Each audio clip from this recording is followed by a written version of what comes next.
see you all, but I'm here to pay tribute and to celebrate my darling friend Jane Fonda.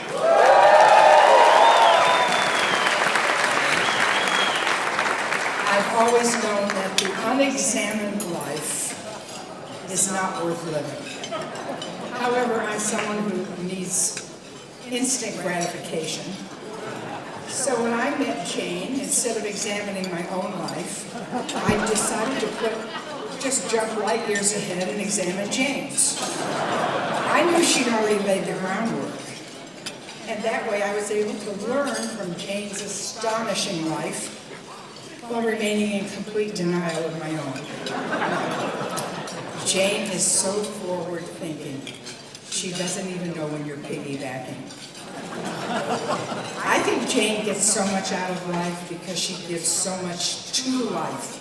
She is the positive answer to the resounding question, can one person really make a difference?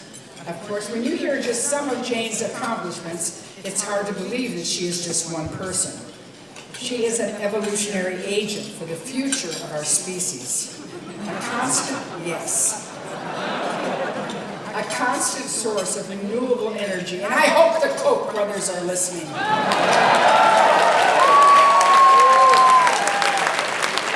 It's as if her star power is fused to a solar panel.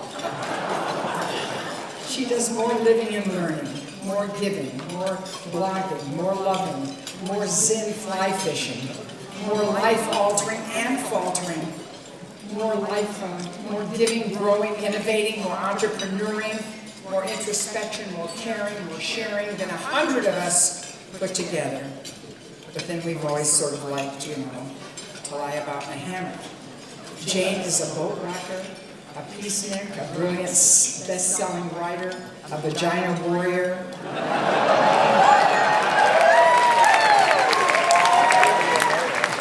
A master time manager, a leader, a social observer, a spotter of sulfur butterflies, protector of prairie dogs.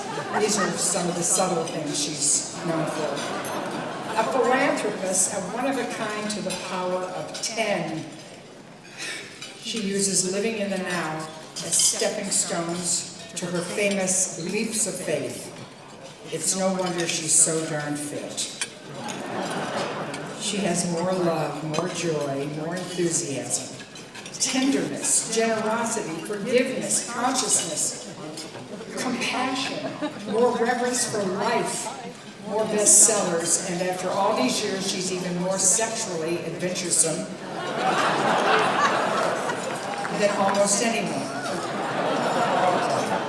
And looking around this room, that's saying something.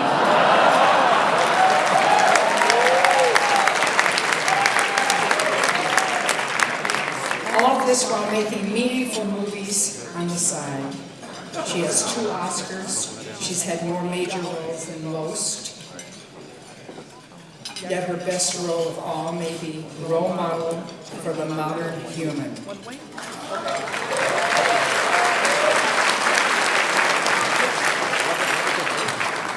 Jane became a friend and ally to the LGBT community at a time when advocating for LGBT rights was almost unthinkable. She was the first one to campaign with an openly gay candidate for office, Harvey Milk.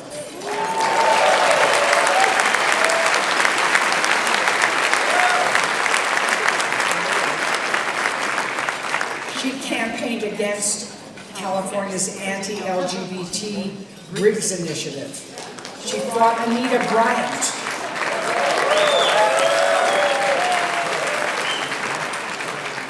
The notorious activist who demonized, I don't like to say the word, who demonized the LGBT community with a campaign to repeal an anti-discrimination ordinance in Florida, and has been a lifelong supporter of the LGBT community and champion for human rights. She has also raised considerable funds for a number of LGBT organizations. Forget about you guys on the sides. including AMFAR, the Elton John AIDS Foundation, Equity Fights AIDS, Broadway Cares, and of course for the Los Angeles LGBT Center.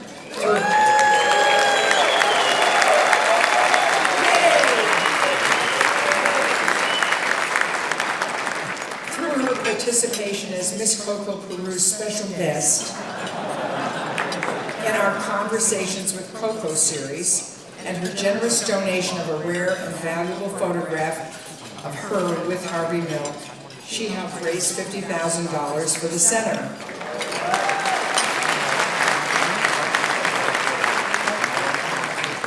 Jane is currently one of the producers and, of course, one of the stars of Netflix's original series, Grace and Frankie.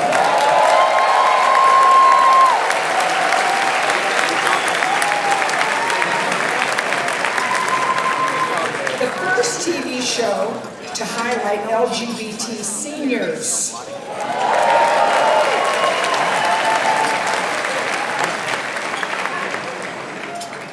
Let's not forget those seniors. In this case, Grace and Frankie's ex-husbands. As a feminist, Jane has advocated tirelessly for the rights of women. She has been a champion of health care for senior women. When she was younger, she didn't need that much health care, but and through her film 9 to 5, she had a major impact on the way secretaries were treated in the workplace. She also produced the first ever performance of Eve Ensler's The Vagina Monologues with an all-trans cast.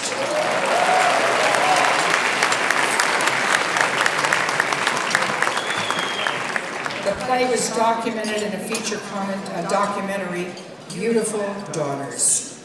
Jane's life as an activist has always been a part of her work and the choices she makes as an artist. She has integrated her commitment to social justice in every aspect of her life, and we are all the better for it. Jane, my dear, dear friend, at this stage of your life, you are in a race between gaining higher consciousness and losing bone density. And I've got your back on both counts. I have been inspired and awed by your courage and wisdom. You make your dreams come true by being a doer and not just a dreamer. You have hope for the future, and you have big plans for it. Thank you for including me. Ladies and gentlemen, Jane Fonda.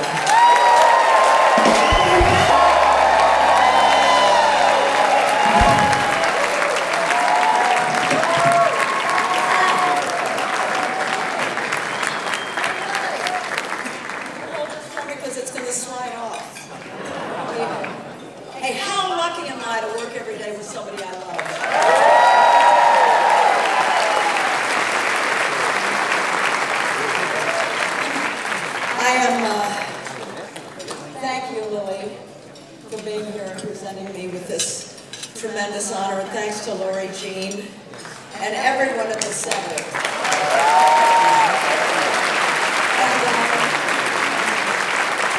I have to say, I'm so happy that Ron Nyswaner is here and is going to be honored tonight.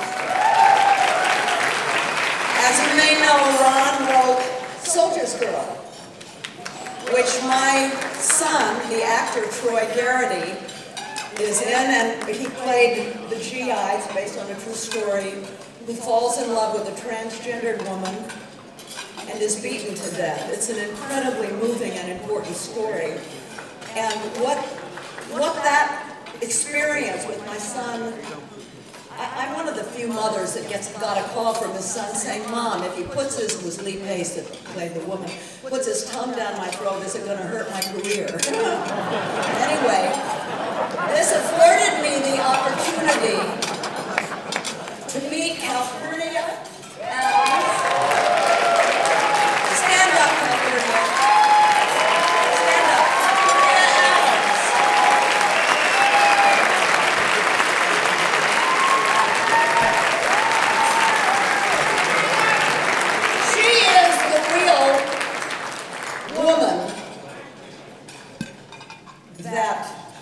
the G I fell in love with.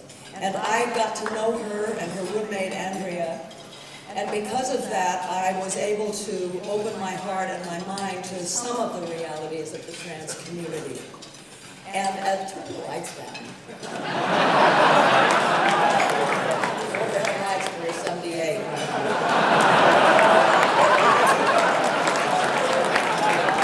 As I see it, trans women are frontline warriors. In the battle against patriarchy. Because you better believe that any person who gives up penis privilege voluntarily is going to be a threat to the patriarchy.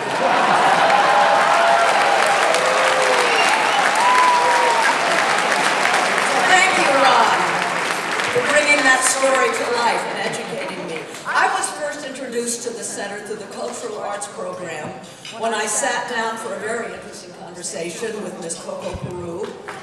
And since then, I've seen the center help individuals and families that I know personally in very profound ways.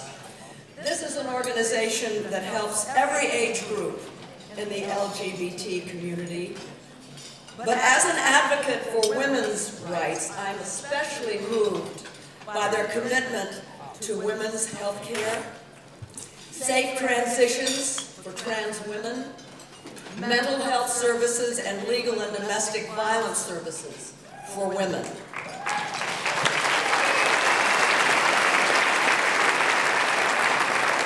Speaking of women, there are important parallels between our 40-year struggle for reproductive rights and your fight to end discrimination and win marriage equality. The religious right has rolled back reproductive rights by refocusing the debate on religion and morality, and it seems to be attempting the same thing when it comes to LGBT rights. But you have an advantage. And the way your advocates, your legal advocates, use this advantage in court can be very instructive to the women's movement. You see, when the Supreme Court recently gave same-sex couples the right to marry,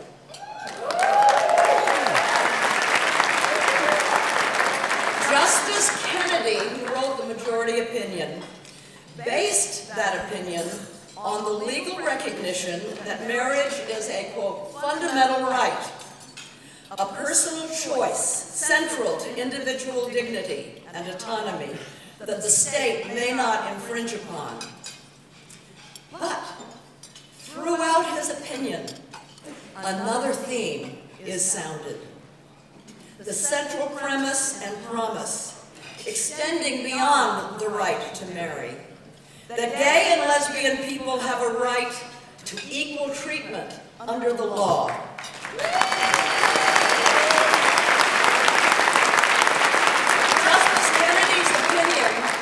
Justice Kennedy's opinion, to quote Ms. Magazine, suggests that one person's freedoms must logically end at the point where they impinge on another's. I think that's really profound. I'm going to say it again. One person's freedoms must logically end at the point where they impinge on another's.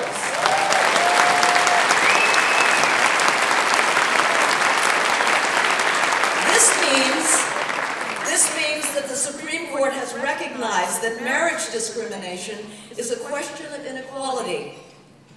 And this gives the LGBT community a big advantage over the protections that Roe versus Wade offers in the arena of reproductive rights. You see, Roe v. Wade was based on the right to privacy, not equality. And it's been very challenging for women's advocates to get the court to move beyond the privacy argument to focus on gender equality. Abortion opponents have been able to reframe the debate.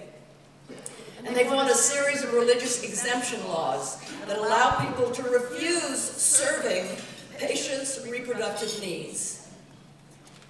slowly but surely, the concept of victim has shifted from the woman being denied her private right to choose to the person being victimized by the woman exercising her right to choose, or even to use contraception.